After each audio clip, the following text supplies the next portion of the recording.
من يهده الله فلا مضل له ومن يضلله فلا هادي له ونشهد أن لا إله إلا الله وحده لا شريك له ونشهد أن سيدنا وحبيبنا ومولانا محمدا عبده ورسوله الذي أرسله بالحق بشيرا ونذيرا وداعيا إلى الله بإذنه وسراجا وقمرا منيرا فقد قال الله تعالى في كلامه المجيد وفي فرقانه الحميد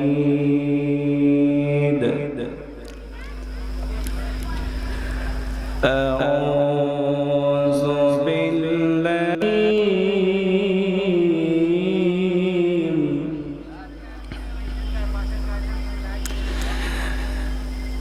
يا أيها الذين آمنوا اتقوا الله يا أيها الذين آمنوا اتقوا الله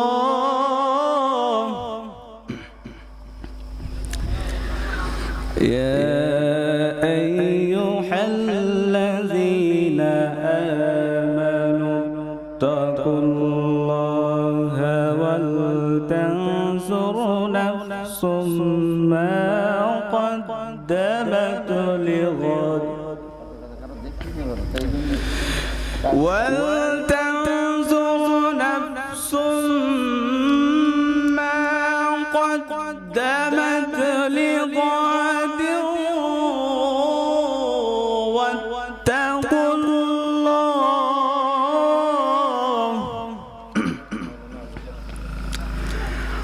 واتقوا الله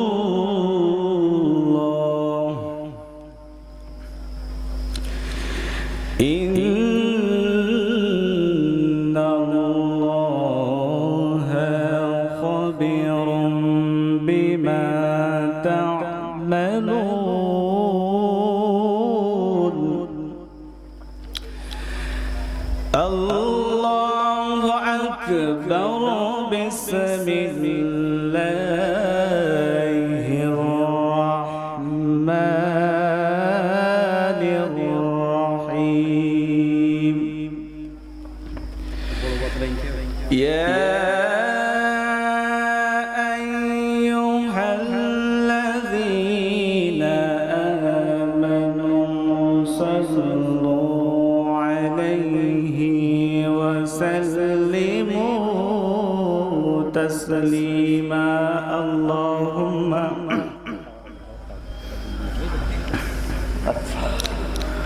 محبة شتبري اللهم صل على سيدنا مولانا محمد وعلى آل سيدنا رسولنا محمد যদি আমার গান শুনতে মন চাই আল কোরআনের সুর শুনে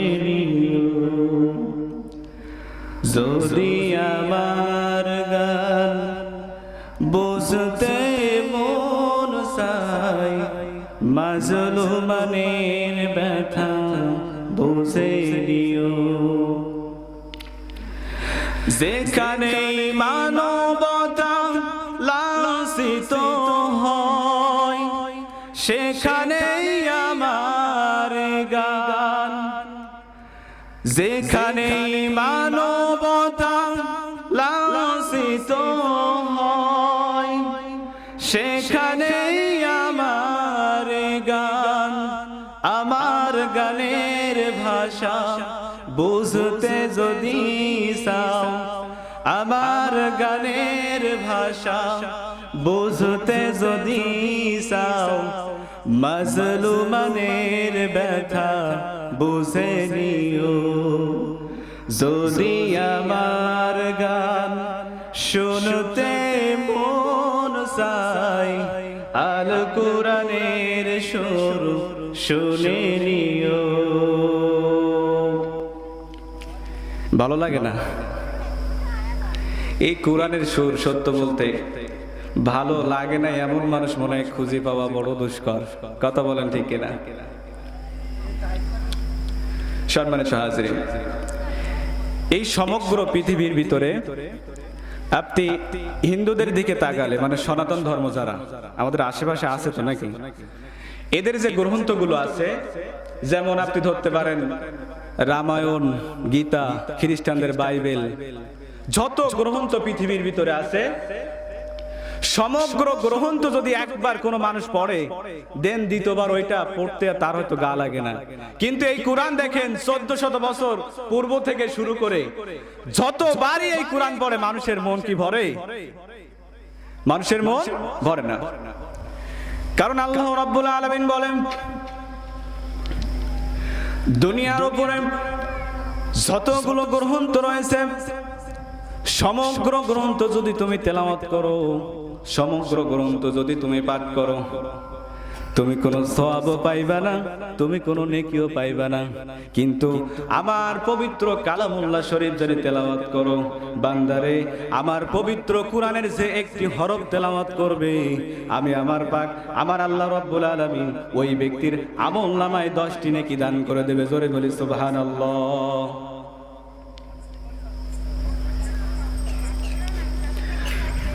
ওঠার আগেই টাইম চলে আসছে।